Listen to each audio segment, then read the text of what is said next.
매일 아침 교실 문을 열던 손이 이제는 갈 곳을 잃었습니다. 엄마는 치매에 아빠는 뇌졸중. 제가 이 무게를 언제까지 견딜 수 있을까요? 50대에 돌아가신 아버지처럼 저도 이렇게 무너지는 걸까요? 안녕하세요. 여러분은 지금 마음 아지트입니다. 저는 여러분의 아지트지기입니다.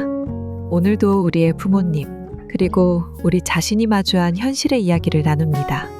35년을 교단에 섰던 선생님의 외로운 퇴직 후의 일상, 부모님과 자녀 사이에서 무너져가는 한 딸의 이야기, 그리고 건강적 신호 앞에 선 가장의 두려움까지.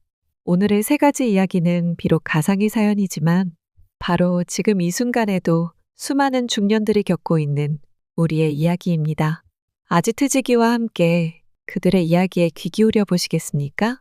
다시 말씀드리지만 제가 들려드릴 이야기들은 실제 사례가 아닌 우리 주변에서 흔히 발생하는 상황들을 가상으로 재구성한 것임을 먼저 말씀드립니다. 첫 번째 이야기를 들려드리기 전에 여러분은 은퇴 후 공허함이라는 말 많이 들어보셨죠? 평생을 걸어온 길에서 갑자기 멈춰서게 되면 그 빈자리가 얼마나 크게 느껴질까요? 하지만 그 공허함을 채울 수 있는 새로운 의미, 새로운 도전도 있다는 걸 이야기해드리고 싶습니다. 안녕하세요, 아지트지기님. 저는 65세 남성입니다. 35년간 중학교 교사로 근무하다 작년에 퇴직했습니다. 처음에는 좋았어요. 아침 일찍 일어날 필요도 없고 시험지 채점할 걱정도 없고, 그런데 시간이 지날수록 이상하더라고요. 매일 아침 8시 학교 종소리가 들리면 가슴이 덜컥합니다. 교실에서 아이들과 마주하던 그 시간이 자꾸 그리워져요. 집 근처 공원을 산책하다가 등하교하는 학생들을 보면 발걸음이 자연스럽게 느려지고 그동안 제가 얼마나 행복한 직업을 가졌었는지 새삼 깨닫게 됩니다. 이제는 뭔가 새로운 일을 찾고 싶은데 나이 든 사람이 할 수 있는 게 뭐가 있을까요? 그저 시간을 죽이는 게 아닌 의미 있는 일을 하고 싶습니다. 네, 첫 번째 사연이었습니다. 선생님의 마음이 고스란히 전해지는 것 같아요. 35년. 그 시간 동안 얼마나 많은 제자들의 인생에 영향을 주셨을까요? 그 소중한 경험과 지혜를 또 다른 방식으로 나눌 수 있는 기회가 분명 있을 거예요. 교육 관련 사회적 기업에서 멘토링 활동을 하시거나 저소득층 학생들을 위한 방과 후 교실을 운영하시는 건 어떨까요? 요즘은 은퇴하신 선생님들이 모여 공부방을 만드시는 경우도 많답니다. 새로운 시작이 두렵기도 하시겠지만 선생님의 경험은 우리 사회에 아직도 꼭 필요한 자산이에요.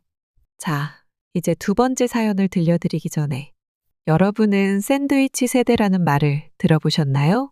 위로는 연로하신 부모님을 모시고 아래로는 자녀를 돌보며 살아가는 세대를 일컫는 말입니다.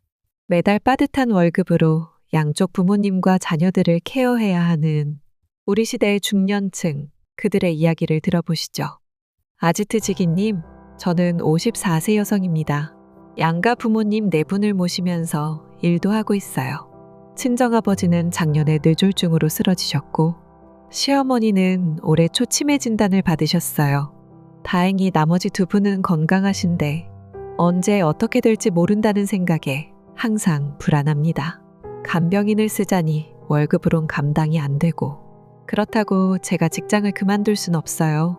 아직 대학생인 아들의 등록금도 있고 부모님들 병원비도 꾸준히 들어가는데 요양원도 알아봤는데 부모님들이 극구 반대하시네요. 자식 키우느라 고생했는데 이제 와서 우릴 버리냐고. 그 말씀을 들으니 너무 죄송하고 마음이 아파요. 밤에 잠들기 전에 항상 생각해요. 내일은 어떤 일이 생길까? 더는 버티기 힘들 것 같아요. 네, 두 번째 사연이었습니다. 정말 많이 지치고 힘드시겠어요. 부모님도 자녀도 모두 소중한 가족인데 그 사이에서 갈등하는 마음이 얼마나 아프실까요?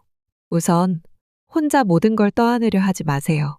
형제 자매분들과 솔직한 대화를 나누어 보세요. 각자의 상황에 맞게 분담할 수 있는 방법을 찾아보시는 게 어떨까요? 또한 정부에서 지원하는 노인 장기 요양보험 제도나 주간보호센터 같은 시설을 이용해 보시는 것도 좋을 것 같아요. 하루 중 일정 시간만이라도 전문가의 도움을 받으시면 조금이나마 숨을 돌리실 수 있을 거예요. 마지막 세 번째 사연을 소개하기 전에 중년의 건강에 대해 이야기 나눠볼까요? 통계를 보면 40대 후반부터 건강검진 유소결률이 급격히 올라간다고 해요. 바쁘다는 핑계로 운동은 미루고 스트레스는 쌓이고 그러다 어느 날 문득 건강검진 결과표를 들고 한숨 쉬시는 분들이 많으시죠? 지금부터 세 번째 사연 소개해드리겠습니다. 아지트지기님, 저는 49세 남성입니다. 얼마 전 건강검진을 받았는데 결과가 충격적이었어요. 고혈압, 당뇨 전 단계, 비만, 모든 수치가 정상을 벗어나 있더라고요. 의사 선생님께서 생활 습관을 바꾸지 않으면 큰일 난다고 하시는데 솔직히 어디서부터 시작해야 할지 모르겠어요.